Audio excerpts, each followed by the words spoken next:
సీతామాత బ్రతికియుండునో, క్రూర రాక్షసుల పాల్పడియుండునో, తాను పొందని సీత ఎందుకని రావణుడే హతమార్చియుండునో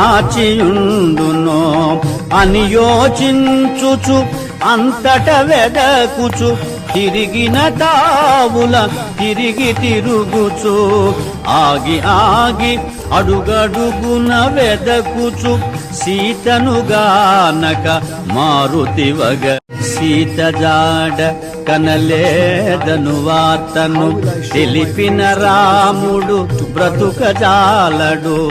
రాముడు లేనిదే లక్ష్మణుడుండడు, ఆపై రఘుకులమంతయు నశించు.